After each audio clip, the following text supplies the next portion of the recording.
Hello everyone, welcome back to Shivi studyship. और हम पढ़ रहे हैं मेडिवल इंडियन हिस्ट्री, जिसे लिखा है सतीश चंद्रा जी ने।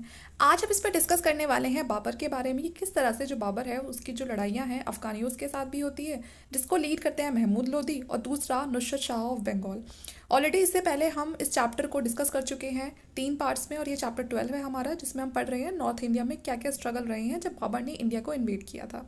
तो अभी ये बाबर का टाइम पीरियड चल रहा है। लास्ट लेक्चर में मैंने आपको पढ़ाया था कि किस तरह से बाबर और जो राणा संगा थे उन दोनों के बीच में वॉर हुई थी, और जिसमें जो बाबर है वो जीत गया था। अब जो बाबर है वो ईस्ट वेस्टर्न राजस्थान की तरफ अपना जो एरिया है उसको एक्सटेंड करना चाहता था, लेकिन पहले से ही उत्तर प्रदेश ईस्टर्न साइड पे उसके कम दुश्मन नहीं थे। तो उसको लगा कि वहाँ पर जाकर उसको पहले अटैक करना चाहिए, वहाँ संभालना चाहिए, क्योंकि यहाँ पर बहुत सारे अफगानीज थे। जब राणा संगा के साथ बाबर की वॉर चल रही थी, तो उस टाइम पे जो ये अफगान थे ना, ये काफ़ी हद तक राणा संगा के साथ मिले हुए थे, क्योंकि कोई भी बाबर के आने से और यहाँ पर उसके टिकने से खुश नहीं था। देखा जाए तो जो अफगान थे वो भी मुस्लिम थे, लेकिन फिर भी वो बाबर को सपोर्ट नहीं करते थे। अब यहाँ हुआ क्या, जब राणा संगा हार गए तो जो अफगान है उन्होंने एक तरह से दिखाने के लिए बाबर को ये कहा कि ठीक है, हम आपको अपना किंग मान लेते हैं, लेकिन कहीं ना कहीं उनके मन में उस चीज़ को लेके पूरी तरह से श्योरिटी नहीं थी। कुछ नहीं पता था वो कब वो विद्रोह पे आ जाए, कब वो कोई भी वॉर छेड़ दें। और यहाँ पर बंगाल में भी यही हाल था। जो नुसरत शाह था वो भी बाबर को बिल्कुल पसंद नहीं करता था। वो पसंद क्यों नहीं करता था, अब हम आगे लेक्चर में देखेंगे, इसकी जो पूरी स्टोरी है वो पढ़ेंगे। अगर आप पहली बार आए हैं तो प्लीज़ वीडियो को लाइक करना और चैनल को सब्सक्राइब कर लेना ऐसी और वीडियोज़ के लिए, क्योंकि जल्दी ही हमारी बुक कंप्लीट हो जाएगी। इसके बाद हम मॉडर्न जो इंडियन हिस्ट्री है स्पेक्ट्रम, मैं उसको शुरू करूँगी। तो चलिए स्टार्ट करते हैं अपने लेक्चर को। ये हमारा chapter number 12, struggle for empire in north India, जिसमें हमने मुगल और अफगान्स के बारे में पढ़ रही हैं, जिसमें हमने सबसे पहले देखा था कि सेंट्रल एशिया से बाबर किस तरह से भारत में आया था।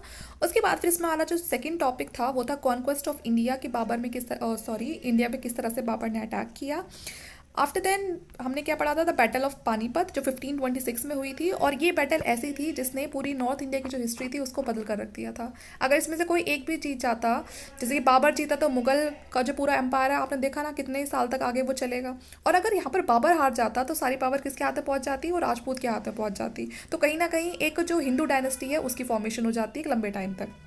ओके इसके बाद हमने पढ़ा इसमें, यहाँ पर हमारा जो नेक्स्ट जो टॉपिक रहा वो था द बैटल ऑफ खानवा, जिसमें जो राणा संगा थे उन्होंने पार्टिसिपेट किया था।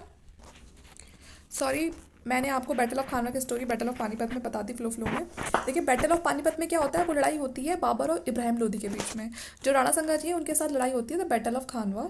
ओके, और बैटल ऑफ पानीपत 1526 में हुई थी, जिसमें जो इब्राहिम लोदी है वो हारा गया था, और यहाँ पर जो लोदी डायनेस्टी है वो पूरी तरह से खत्म हो जाती है। लेकिन उसमें जो इब्राहिम लोदी होता है उसका जो यंगर ब्रदर होता है वो आगे चल के फिर कुछ वॉर वगैरह स्टार्ट करता है, और आगे चल के वो जो नुसरत शाह हैं या दूसरे जो अफगानी जो रूलर्स हैं उनका एक लीडर के तौर पे भी दिखाई देगा हमें। तो आप यहाँ पर कंफ्यूज मत होना। फर्स्ट बैटल ऑफ पानीपत किसके बीच में लड़ी गई थी, तो वो बाबर और जो इब्राहिम लोदी है उसके बीच में लड़ी गई थी, और उसके बाद बैटल ऑफ खानवा ये बाबर और जो राणा संगा जी थे उनके बीच में हुई थी। ओके, अब हमारा यहाँ पर नेक्स्ट टॉपिक होगा, क्या गया, द अफगान्स। ठीक है, अब हम अफगान्स के बारे में पढ़ेंगे।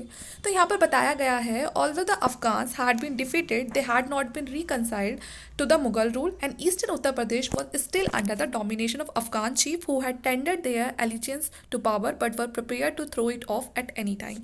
अब यहाँ पर जब अफगान जो थे उन्हें पता चल गया कि बाबर तो सबको हराता जा रहा है, जो राणा संगा थे उनको भी हरा दिया, पहले लोधी डायनेस्टी को हटा दिया, उनको लगा कि अब समझदारी इसी में है कि बाबर को अपना जो अगला रूलर है जो वो मान लिया जाए।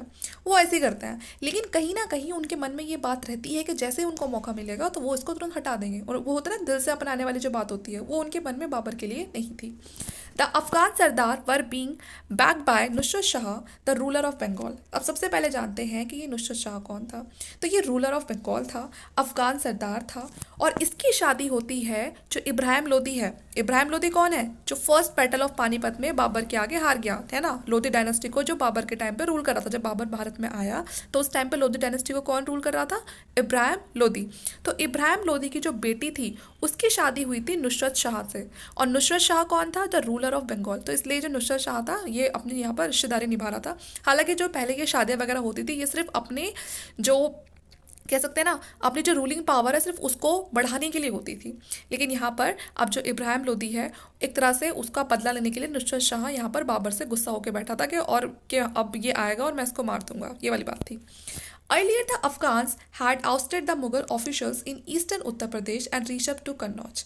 यहाँ पर हुआ क्या, जो अफगान वगैरह थे उन्होंने मुगल ऑफिसर्स को ईस्टर्न उत्तर प्रदेश तक उन्होंने रोक के रखा हुआ था, but their greatest weakness was the lack of popular leader. लेकिन अफगान जो ये थे, इनमें इनका ना कोई अपना एक लीडर नहीं था।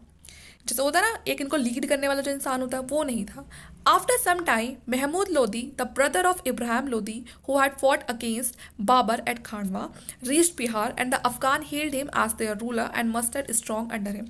लेकिन इनकी ये ख्वाहिश जल्दी ही पूरी हो जाती है जब महमूद लोदी आता है। महमूद लोदी पहले भी जो बाबर के साथ लड़ चुका था, और कौन सी बैटल में, बैटल ऑफ खानवा। ये राणा संगा जी की तरफ से लड़ा था, ठीक है, महमूद लोदी। और महमूद लोदी कोई और नहीं बल्कि इब्राहिम लोदी का भाई था। तो यहाँ पर महमूद लोदी जब पहुँचता है इधर ईस्टर्न उत्तर प्रदेश में, तो यहाँ पर रहने वाले जो अफगान होते हैं वो कहते हैं कि आप हमारे लीडर बन जाइए, क्योंकि अफगान अफगान दोनों भाई भाई हो गए, ठीक है। तो यहाँ पर ये इसको अपना लीडर बना लेते हैं और लीड करते हैं इसी के अंडर है कि this was a threat which Babur could not ignore. अब ये ऐसा खतरा था जिसको बाबर चाहकर भी इग्नोर नहीं कर सकता था। पहले से दुनिया भर के दुश्मन है, अब उनको लीडर भी मिल गया। At the beginning of 1529 he left for the east, ठीक है। अब यहाँ पर होता क्या है, जैसे ही 1529 की जो शुरुआत वाला टाइम पीरियड होता है वो आगरा छोड़ देता है और ईस्टर्न साइड पे पहुंच जाता है। Crossing the Ganga near Banaras and he face the combined forces of Afghans and Nusrat Shah of Bengal at crossing of the river Ghaghra. अब जैसे ही ये गंगा को क्रॉस करता है और बनारस के पास पहुंचता है, इसको कंबाइंड फोर्सेज मिलती है, किस किस की, अफगान्स की और नुसरत शाह ऑफ बंगाल की। वही अफगान जो अभी तक क्या कर रहे थे, जी हजूरी कर रहे थे, किसकी, बाबर की। अब जैसे ही मौका मिला उनको, नुसरत शाह का सपोर्ट मिला, Mahmud Lodi as a leader मिला, अब की बगावत पे उतर आए। कौन से रिवर पर हुआ ये, घाघरा रिवर पर। Although Babur cross the river and compelled the Bengal and the Afghan armies to retreat. यहाँ पर बाबर ने रिवर को क्रॉस कर लिया और काफ़ी हद तक वो सक्सेसफुल रहा बंगाल और जो अफगान आर्मीज है उसको वहाँ तक रोके रखने के लिए। लेकिन ये कोई डिसिसिव विक्ट्री नहीं थी, पूरी तरह से इसका कोई भी ऐसा रिजल्ट नहीं निकला कि वो लोग जीत गए या ये लोग जीत गए, नहीं। Being ill and anxious about the situation in Central Asia, Babur decided to patch up an agreement with the Afghan। अब भाई बाबर भी कोई वो नहीं था कि बहुत ही अमीर घराने से है या उसके पीछे बहुत बड़ा सपोर्ट है, वो खुद सेंट्रल एशिया से बड़ा परेशान होकर आया था। उसे पता था कि यहाँ से भगा दिया तो सेंट्रल एशिया में तो वैसे ही मेरा कोई ठिकाना नहीं है, तो इसीलिए उसको लगता है कि भलाई इसी में है कि क्या कर लेता हूँ, पैचअप कर लेता हूँ, किसके साथ, अफगान्स के साथ। ही पुट फॉरवर्ड अ वेग क्लेम फॉर सुजेनिटी ओवर बिहार। उसको पता था बिहार मेरे कंट्रोल में नहीं है, क्योंकि अगर मैं यहाँ पर कह भी देता हूँ बिहार मेरे कंट्रोल में है तो ये बिहार वाले मानने वाले नहीं, अगर मैं इनके साथ ज़बरदस्ती करूँगा कि नहीं मेरे कहने से चलो, तो इसीलिए बस ऐसे ही सिर्फ नाम के लिए वो क्लेम कर देता है कि बिहार मेरे अंडर है।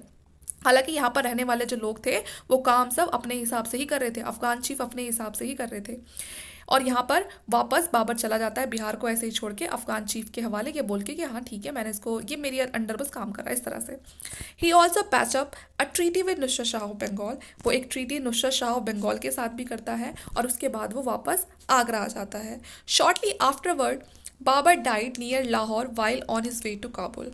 अब यहाँ होता क्या है, जब वो काबुल जा रहा था बाबर, उसी बीच लाहौर में उसकी डेथ हो जाती है। तो ये था पूरा का पूरा हमारा जो आज का टॉपिक था कि अफगान्स के साथ बाबर का पूरा जो टाइम था, थोड़ा बहुत जितना भी था वो कैसा रहा। तो देखा जाए तो बाबर ने कोई ज़्यादा बहुत यहाँ पर भारत में आके कोई पावर को बहुत ज़्यादा इंजॉय नहीं किया था, बल्कि वो यहाँ पर पावर को एक तरह से सेटल करने में ही रह गया कि चीज़ों को वो कंट्रोल में कर सके। आगे चल के जो उसकी आने वाली जनरेशन है वो काफ़ी हद तक इस चीज़ का फ़ायदा उठाएंगी और कहीं ना कहीं वो बाबर को याद करके आगे जो एरिया है उसको एक्सटेंड करेंगी। शुरुआत बाबर ने ही करी, लेकिन बाबर भारत में ज़्यादा टिक नहीं पाया, ठीक है, उसकी जल्दी ही डेथ हो जाती है। तो ये पूरा आपने देख लिया है।